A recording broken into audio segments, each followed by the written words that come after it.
세상 모든 나라에 그 나라만의 법이 존재하죠. 이 각 나라마다 자기가 추구하는 그런 목표를 실현하기 위해서 법을 만듭니다. 우리나라도 우리 헌법이 있는 것처럼 말입니다. 그 법을 만들고 그 법의 기준에 따라서 옳고 그름을 따지면서 어떤 그 사회 질서를 만들어 가는 것입니다. 이 성경에도 하나님의 백성들을 위한 법이 있었어요. 그것이 무엇입니까? 율법이었습니다.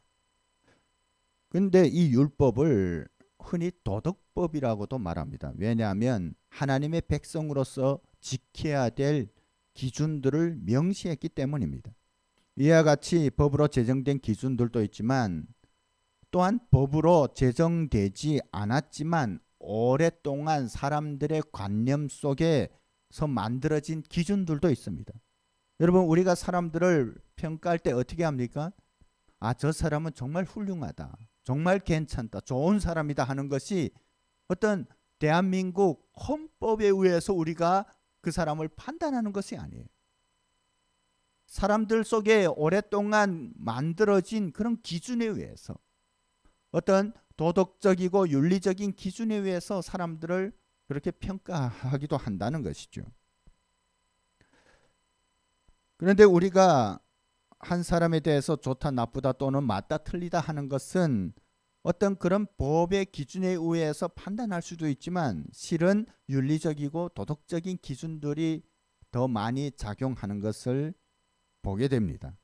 마찬가지로 인생들을 바라보시는 하나님의 관점이 있다는 것이에요. 하나님의 기준들이 있다는 것입니다. 여러분, 우리가 알고 있는 율법은 어떻습니까? 그 율법에 명시된 그 기준에 따라서 정확하게 옳다 그르다를 나눌 수가 있습니다. 칼같이 그것을 분별할 수가 있습니다. 그런데 하나님의 관점과 기준은 그 율법의 기준을 뛰어넘는 것이라는 것이에요. 그것은 율법적인 부분도 포함될 수 있지만 그보다 더 훨씬 폭넓고 포괄적인 기준이라고 할 수가 있습니다. 여러분, 하나님의 그 마음과 그 신비를 인간이 어떻게 알 수가 있겠습니까? 그럼에도 불구하고 하나님의 판단은 너무나도 정확하고 옳은 것이라는 것이에요. 우리가 율법의 기준에 따라서 어떤 사람을 판단한다면 아마 세상의 모든 사람들이 나쁜 사람이 될 수가 있어요. 하나님의 기준에 도달하지 못하는 잘못된 삶을 사는 것이라고 판단될 수가 있어요. 그런데 실제에 있어서 그렇습니까? 하나님께서는 우리로 하여금 하나님의 백성이라고 칭하고 의인이라고 심지어 부르기도 하는 것이에요. 그렇기 때문에 하나님의 기준과 판단은 율법에 기초하고 있는 것이 아니라는 것입니다. 율법적인 것이 포함되지만 그보다 더 훨씬 크고 포괄적이라는 것이죠. 그것에 대해서 성경은 하나님께서 인생들을 계수한다고 말씀하십니다. 그래서 저는 이것에 대해서 하나님의 계수법이라고 오늘 부르기로 했습니다. 그런데 이러한 하나님의 계수법은 단지 그리스도인들뿐만 아니라 이 땅에서 살아가는 역사 가운데서 살아온 모든 인생들에게 똑같이 적용되는 것이라는 것입니다. 그것을 제일 잘 보여주는 것이 바로 이 다니엘서입니다. 오늘 본문에 나오는 벨사살의 죽음이라든지 하나님께서 느부갓네살에게 꿈으로 보여주신 금과 은과 녹과 철과 진흙으로 된 그 신상, 그것이 뭘 나타난다고 했습니까? 그것이 나라들을 말하는 거예요. 이제 하나님의 때에 세워지고 또는 사라지게 될 나라들을 말하는데 그것을 통해서 우리는 하나님의 계수법이 있다는 것을 알 수가 있습니다. 그 계수법에 인생들뿐만 아니라 역사 가운데 존재했던 나라들도 포함된다는 것을 알 수가 있습니다. 역사와 인생들의 삶이 우리가 얼핏 보기에는 그냥 주어진 대로 흘러가는 것 같지만 그 모든 것 가운데는 하나님의 뜻과 계획이 있음을 우리는 알아야 합니다. 여러분, 이 땅 가운데 영원한 나라는 없습니다. 이 수천 년의 인류의 역사를 보면 처음부터 마지막까지 존재한 나라가 있습니까? 없습니다. 오랜 역사를 자랑하는 나라조차도 수많은 이 반복들과 거듭되는 이런 세워짐과 사라짐이 있었음을 우리는 알게 됩니다. 여러분, 우리 한민족도 오랜 역사를 자랑하죠. 그러나 우리 한민족의 역사를 보면 지금과 같이 대한민국이 5,000년 전부터 수천 년 전부터 있어 왔습니까? 우리나라 역사를 보면 이 고조선, 부여, 진국, 이 삼국 시기가 있었고, 그 이후에 고구려, 백제, 신라, 삼국 시대를 거쳐서 고려, 그리고 조선 왕조, 이런 시대들을 거쳐왔어요. 그와 마찬가지로 모든 나라의 역사가 세워짐과 사라짐을 반복해 왔다는 것입니다. 인생도 마찬가지입니다. 인간의 삶이 하나님의 뜻과 상관없이 그냥 시간에 따라 흘러가는 것 같지만 하나님께서는 모든 인생의 삶을 일일이 살펴보고 계신다는 것입니다. 여러분, 최근 우리가 TV를 통해서 많이 보게 되는 것이 청문회예요. 국회에서 장관들을 대통령이 어떤 추천하면 그것에 대해서 청문회를 하잖아요. 그런데요, 그 사람의 삶을 그냥 평상시에는 사람들이 잘 기억하지 못해요. 알지 못하는데 청문회장에 서면 지나간 10년, 20년이 다 드러나게 된다는 거예요.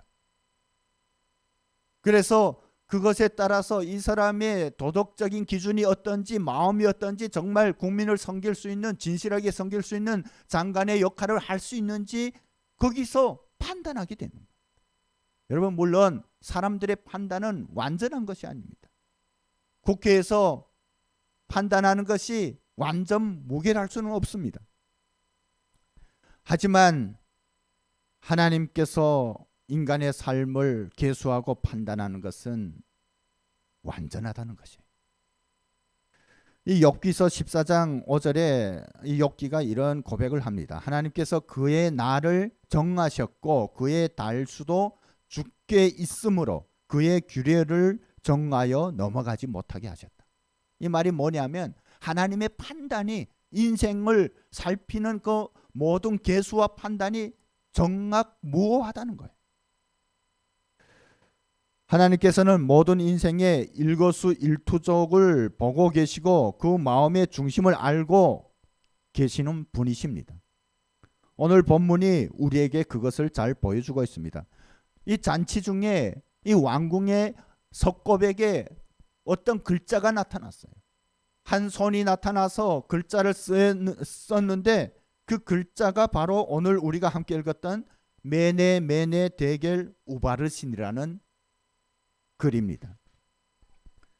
이 메네는 이 어떤 의미냐면 세워졌다, 계산되었다라는 의미입니다. 데겔은 저울에 달다, 이런 의미고요. 그리고 우바르신은 쪼개졌다, 나눠졌다라는 의미입니다. 따라서 이 벽에 기록된 이 신비로운 글은 문자 그대로 따진다면 세워지고 저울에 달려 그리고 쪼개졌다, 이런 말이에요. 여러분, 이게 무슨 의미입니까? 알 수 없어요. 그냥으로는 이게 뭘 의미하는지 알 수 없어요. 하지만 하나님의 사람인 다니엘은 하나님께서 주신 지혜와 능력으로 그 신비의 글자를 해석하여 벨사살 왕에게 온전히 알려줄 수가 있었습니다. 오늘 본문에 나오는 것처럼 메네는 뭐라고 합니까? 하나님이 이미 왕의 나라의 시대를 세워서 그것을 끝나게 하셨다라는 의미라는 거예요. 그냥 세웠다 이런 말이 아니라 하나님이 이미 왕의 나라의 시대를 세워서 그것이 끝나게 되었다, 이런 의미라는 것이에요. 여러분, 그것은 이 벨사살 왕은 물론 바벨론의 모든 왕들의 삶을 하나님께서 계수하고 계셨음을 말하고 있습니다. 그리고 바벨론과 벨사살 왕의 시대가 하나님의 판단 기준에 따라서 이제는 끝날 때가 되었다는 것을 의미합니다. 그런데요, 이것은 단지 바벨론 제국과 벨사살 왕에게 극한된 것이 아니라는 것이죠. 하나님께서는 세상의 모든 나라와 각 인생들의 날수를 세고 계십니다. 그리고 하나님의 계수의 기준에 따라서 그 수가 다하게 되었을 때 나라나 인생이나 그 끝을 맞이하게 된다는 것입니다. 여러분, 이것은 다른 말로 하면 나라는 멸망하게 되는 것이고 인생은 죽음을 맞이하게 된다는 것이에요. 여러분, 사람은 때가 되면 죽음을 맞이하게 됩니다. 그렇다고 모든 죽음이 다 하나님의 판단 기준에 따라서 이루어졌다고 말할 수는 없을 것이에요. 하지만 여러분, 이 죽음이 어떻게 왔습니까? 인간의 죄 때문에 온 것이에요. 죄 때문에 사망이 들어왔을 때 인간에게 평균적으로 주어진 하나님의 시간들이 있었다는 거예요. 여러분, 그것이 말하자면 인간의 수명입니다. 하지만 그것이 누구나 반드시 그 시간을 다 채워야 육체의 삶을 끝나게 된다는 것을 의미하지는 않습니다. 오늘 본문에 나오는 것처럼 벨사살 왕과 같이 예견치 못하는 죽음을 맞이할 수도 있다는 것입니다. 육체의 죽음으로 인간의 모든 것이 끝나지 않는다는 것을 우리 그리스도인들은 잘 알고 있죠. 왜냐하면 육체의 죽음이 완전한 죽음이 아니기 때문입니다. 육체의 시간을 마칠지라도 우리 믿는 자들에게는 영생하는 삶이 있고 믿지 않는 자들에게는 성경에서 말하는 둘째 사망이라고 하는 영원한 고통이 있기 때문에 그렇습니다. 문제는 하나님의 계수에 의해서 사후에 인간의 삶들이 결정된다는 것이에요. 그것은 믿는 자들에게는 하나님의 상급의 기준이 될 수 있지만 믿지 않는 자들에게는 더 혹독한 하나님의 심판의 기준이 될 수 있기 때문에 그렇습니다. 하여 하나님의 백성들은 주어진 시간을 하나님의 뜻에 따라서 온전히 살아낼 수가 있어야 합니다. 그래서 이 성경에 나오는 믿음의 선진들은 그것을 알았기 때문에 하나님 앞에 그것을 알 수 있는 지혜들을 구했어요. 시편 39편 4절 말씀과 90편 12절 말씀이 바로 그러한 고백입니다. 한번 읽어볼까요? 함께. 여호와여, 나의 종말과 연한이 언제까지인지 알게 하사 내가 나의 연약함을 알게 하소서. 우리에게 우리 날 계수함을 가르치사 지혜로운 마음을 얻게 하소서.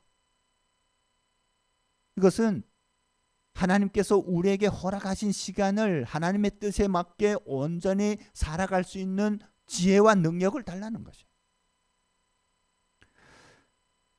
여러분, 매의 다음 단어가 무엇입니까? 대결이죠. 대결에 대해서 다니엘은 왕을 저울에 달아보니 부족함이 보였다라는 의미로 해석합니다. 그것은 하나님께서 벨사살 왕의 삶을 계수하시면서 그의 모든 행위가 하나님의 판단 기준에 합당한지 따라보셨다는 거예요. 여러분, 저울은 어떤 계수하는, 측정하는 기구죠. 그 말씀은 벨사살에 대한 하나님의 심판은 벨사살의 모든 삶과 행위를 다 일일이 계수하시고 달아보신 결과 하나님의 판단 기준에 미치지 못하였기 때문에 이루어졌음을 말하는 것입니다. 여러분, 하나님께서는 모든 사람들의 행위와 삶을 다 하나님의 저울에 달아보시고 그에 합당한 판결을 내리시는 분이십니다. 여러분, 그렇다고 해서 하나님께서 정말 이렇게 저울 지시고 이렇게 달아본다는 것은 아니에요. 우리가 하나님의 판단의 기준을 잘 이해할 수 있게 이렇게 말씀하시는 것이죠. 판단의 정확함을 의미하는 것입니다. 근데 이 저울이 어떤 저울이라고 생각합니까? 저는 이 저울이 우리나라 그 대법원에 세워진 자유의 여신상, 이 사진입니다. 자유의 여신상에서 그 여신이 들고 있는 저울과 같은 저울이라고 생각했습니다. 이 저울 한 켠에 하나님의 공의와 하나님의 어떤 거룩에 관한 것을 올려놓는다면, 다른 한켠에는 하나님께서 계수하신 우리 인생, 우리의 삶의 모든 것이 올려진다는 것이에요. 그런데 이것이 하나님의 공의와 거룩의 기준에 미치지 못하고 이렇게 기울게 된다면, 그 기우는 각도만큼 하나님의 판단이 이루어진다는 것이에요.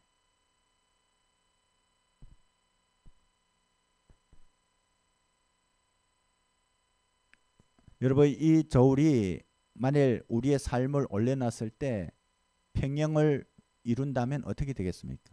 하나님의 칭찬과 상급이 있겠죠. 하지만 기울게 된다면 그만큼 우리의 삶이 하나님의 뜻에 합당하지 못하다는 것을 말할 수가 있습니다. 그런데요, 이 저울에는 인간의 눈속임을 허락하지 않는다는 거예요. 여러분, 세상에서는 사람들에게 좋게 보이는 것으로 치장하고 부풀리기도 합니다. 우리가 우리의 기준으로 볼 때 그것이 좋아 보이고 합당해 보일 수도 있습니다. 그런데 하나님의 저울에 올려졌을 때 때로는 그러한 것들이 거짓되고 헛되다는 것을 보여줄 수도 있다는 거예요. 그리고 사람들의 세상의 기준에 따라서 그렇게 아름다워 보이지도 않고 별로 중요하게 보이지 않은 것이 이 저울에 올려졌을 때 하나님의 판단 기준에 따라서 그것이 오히려 하나님의 뜻에 합당한 것이 될 수도 있다는 거예요.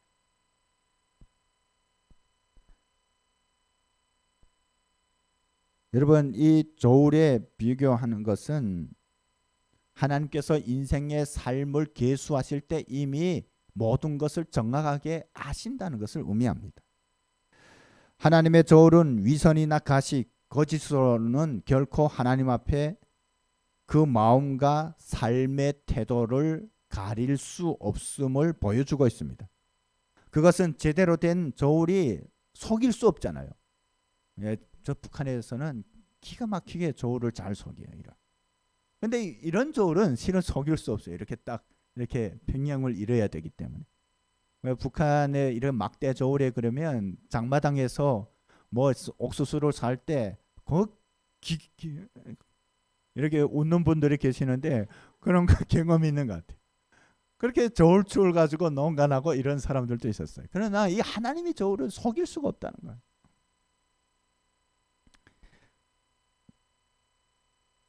잠언서 24장 12절 말씀을 함께 읽어보겠습니다. 시작. 내가 말하기를 나는 그것을 알지 못하였노라 할지라도 마음을 저울질하시는 이가 어찌 통찰하지 못하시겠으며 내 영혼을 지키시는 이가 어찌 알지 못하시겠느냐. 그가 각 사람의 행위대로 보응하시리라. 여러분, 하나님의 우리의 마음의 중심을 가장 잘 아신다는 거예요. 때가 되면 하나님의 저울에 우리의 모든 삶이 올려지게 될 것입니다.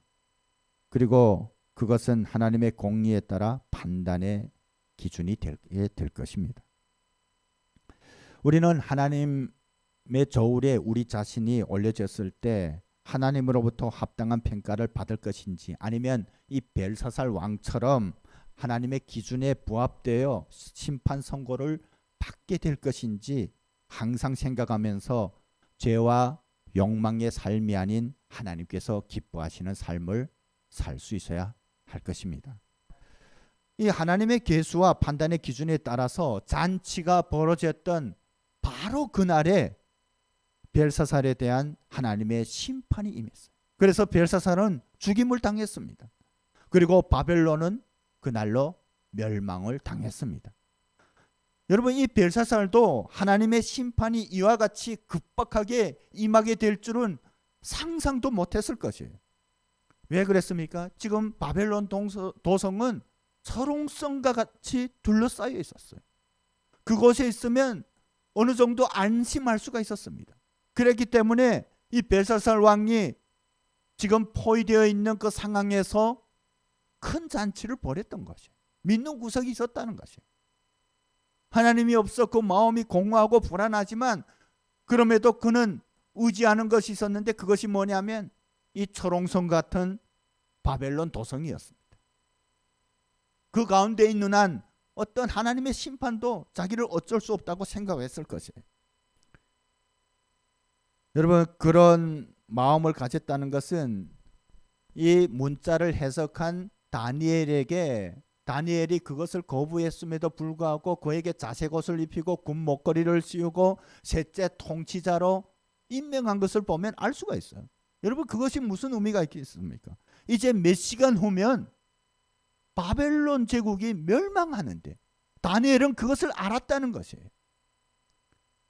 이 벨사살 왕이 그것을 알았다면 그런 행위는 하지 않을 것이에요. 하지만 그는 그것에 대해서 알 수가 없었습니다. 이와 같은 결과가 임한 것은 물론 신비의 문자에 기록된 것처럼 벨사살과 그가 다스리는 바벨론이 하나님의 쇄신바되고 저울에 달아봤을 때 부족했기 때문입니다. 그런데 단지 여러분 부족한 것으로 심판의 이유가 된다면 여러분 이 세상에 존재하는 모든 나라들은 심판을 면치 못할 것이에요. 모든 인생들은 심판을 면치 못할 것이에요. 어느 정도 저울에 올려졌을 때 그것이 기운다고 해서 하나님의 심판이 내려지는 것은 아니라는 것이에요. 이 벨사살 같은 경우에는 그의 어떤 삶의 행태가 저울에 올려졌을 때 너무 크게 기울어져서 더 이상 회복이 어렵다고 판단되어졌기 때문에 심판이 내려진 것입니다. 여러분, 그것이 왜 그랬습니까? 그 이유가 무엇입니까? 우리가 아는 것처럼 이 벨사살은 하나님만을 예배하는 데 드려지는 그 성정 기물, 거룩한 기물에 술을 마신 거예요. 그런 방법으로 하나님을 조롱했습니다. 모독했습니다. 그 술을 마시면서 헛된 우상들을 경배했습니다. 그의 죄악이 너무나도 악독하고 가증하기 때문에 하나님께서는 즉결 심판을 내리신 것입니다. 여러분, 이것이 갑작스러운 것으로 보이지만 실은 갑작스러운 것이 아니에요. 이미 예견된 것이라는 것입니다. 하나님께서는 이 벨사살의 그 사악한 마음을 아셨지만 그에게 돌이킬 수 있는 충분한 교훈을 보여주셨고 시간도 허락해 주셨어요. 우리가 알고 있었던 것처럼 선왕이었던 느부갓네살이 그가 하나님께서 보여주신 꿈과 다니엘이 그 해몽을 통해서 그리고 그 다니엘이 세 친구를 풀무불에 넣었을 때 하나님께서 그들을 어떻게 지키시고 구원해 주셨는지 그러한 것들을 직접 체험하면서 하나님의 위대하심을 알게 된 것이에요. 그래서 그가 한 일이 무엇입니까? 전국 각지에 조서를 내리는 거예요. 하나님의 이름을 모욕하고 욕되게 하면 그 집을 거름터로 삼겠다. 여러분, 그 조서 내용이 이 벨사살에게 이루어지게 된 것입니다. 이 벨사살은 그 선왕이었던 느부갓네살의 그 교훈을 알고 있었지만 그 마음의 교만과 욕망 때문에 죄악된 그의 신명 때문에 의도적으로 하나님을 조롱했던 것입니다.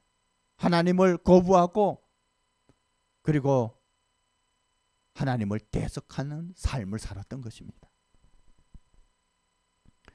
이를 통해서 우리는 하나님을 경홀히 여기며 그의 이름을 멸시하는 것 그리고 그 영광을 우습게 여기는 것이 얼마나 무서운 결과를 만드는지 알 수 있어야 합니다.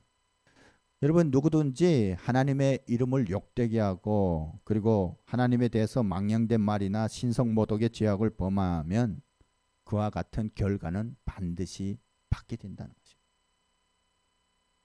여러분 우리 주변을 돌아보면 얼마나 그런 사악한 죄악들이 많이 일어나고 있습니까?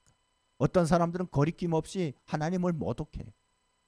그러면서 지금 당장 그러한 심판이 내려지지 않는 것에 대해서 거봐 하나님은 존재하지 않는다고 으쓱해 하면서 신성 모독의 죄악들을 계속 행하는 것입니다. 여러분 이 벨사살에게 임했던 즉결 심판의 그런 판결이 이루어지지 않을지라도 하나님을 모독하는 죄악에는 반드시 하나님의 심판이 이루어집니다. 여러분 가장 큰 심판이 이 벨사살에 처한 그런 심판이라고 생각할 수 있지만 더 큰 것이 이제 마지막 때에 주님 앞에 섰을 때 받게 될 영원한 심판이에요.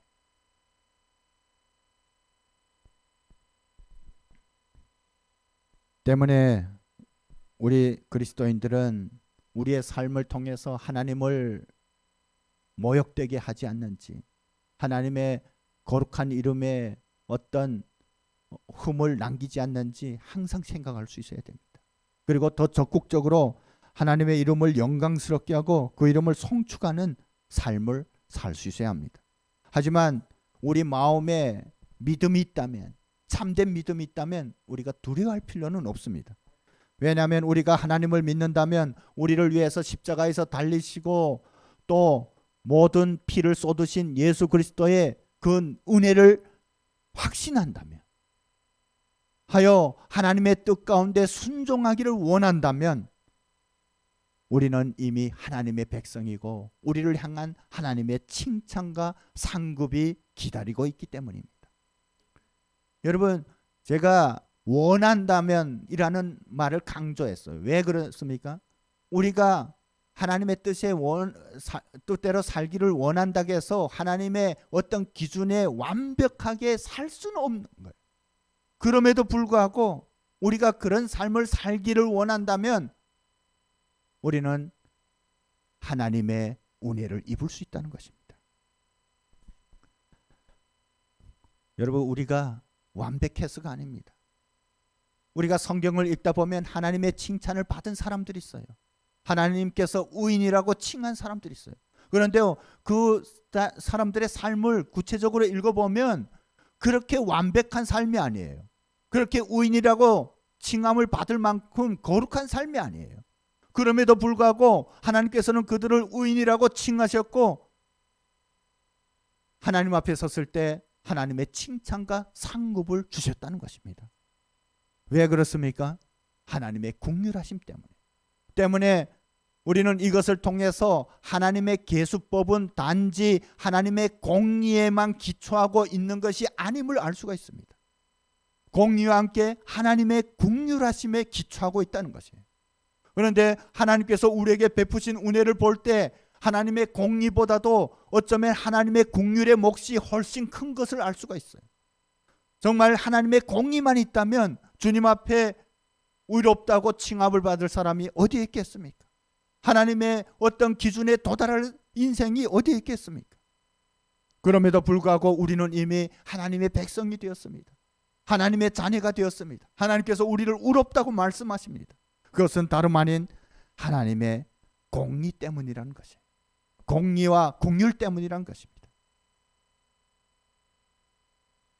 하나님의 공의에 우리가 미치지 못하지만 하나님의 긍휼 때문에 하나님께서는 하나님의 저울에 우리를 다셨을 때 하나님 보시기에 합당한 모습으로 받으시는 것이에요. 그래서 성경을 보면 그러한 긍휼하심에 따라서 나라나 인생의 수가 늘어나기도 하고 줄어드는 것을 우리에게 보여주고 있어요. 이 이사야서 38장 5절 말씀을 보면 히스기야 왕이 하나님 앞에 기도했을 때 하나님께서는 그를 의롭다고 인정하시어서 그에게 원래 정하셨던 계수의 날 수보다도 무려 15년이나 더 하셨다고 말씀하고 있습니다. 여러분 이사야서 38장 5절을 집에 가서 읽어보세요. 그뿐만 아닙니다. 우리가 요나서를 보면 요나가 하나님의 명령을 받고 니느웨에 가서 어떤 하나님의 그 말씀을 선포하죠. 그때 어떻게 하셨습니까? 니느웨가 이제 40일 후에 멸망하게 될 것이라고 했어요. 그런데 40일 후에 니느웨가 멸망되었습니까? 그때 하나님의 계수의 날이 40일밖에 안 남은 거예요. 그런데 이 니느웨 사람들이 그 요나의 그 말을 듣고 옷을 찢으며 자기들의 잘못을 회개하기 시작했어요. 결과적으로 40일 후에도 니느웨는 멸망하지 않고 그 이후에 무려 150년이나 그 나라가 존재하게 되었다는 것입니다. 이러한 하나님의 긍휼하심 때문에 오늘 우리는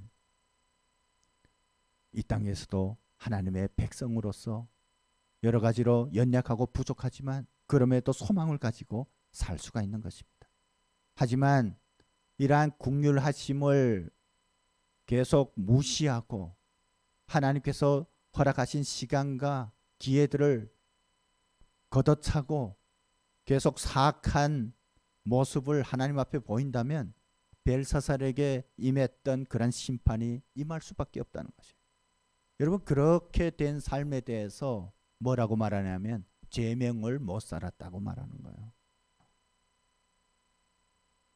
오늘 이 말씀을 보면 메네라는 단어가 2번 나옵니다. 메네 의미가 뭐라고요? 계산했다는 거예요. 계수하고 계수했고. 우리가 이것을 보면 하나님의 공의란 마음을 알 수가 있어요. 그냥 하나님께서 심판을 내리실 때 쉽게 내리지 않는다는 거예요. 계수하고 또 계수하고 그렇게 신중하게 결정하신다는 것입니다. 그것은 바로 하나님의 공의하신 마음 때문에 그럴 것입니다. 때문에 우리에게 하나님 나라에 대한 소망이 있다면 결코 두려워할 필요가 없습니다. 우리가 알아야 할 것은 하나님께서 이처럼 인생을 계수한다고 할지라도 또 모든 나라와 인간의 삶의 끝이 있다고 할지라도 우리가 예수 그리스도 안에 온전히 거한다면 우리에게 무한한 영원한 사망과 죽음이 없는 고통과 아픔이 없는 영원한 하나님 나라가 약속되어 있다는 것입니다. 우리가 이제 하나님 때에 그 나라를 유업으로 받고 주님과 함께 그 땅에서 영원히 살아가게 될 것이라는 것입니다. 그런 믿음을 가지고 하나님의 계수법에 따라서 주님의 칭찬과 상급을 기대하는 삶을 살아가는 여러분과 저가 되기를 주님의 이름으로 축복합니다. 시간 함께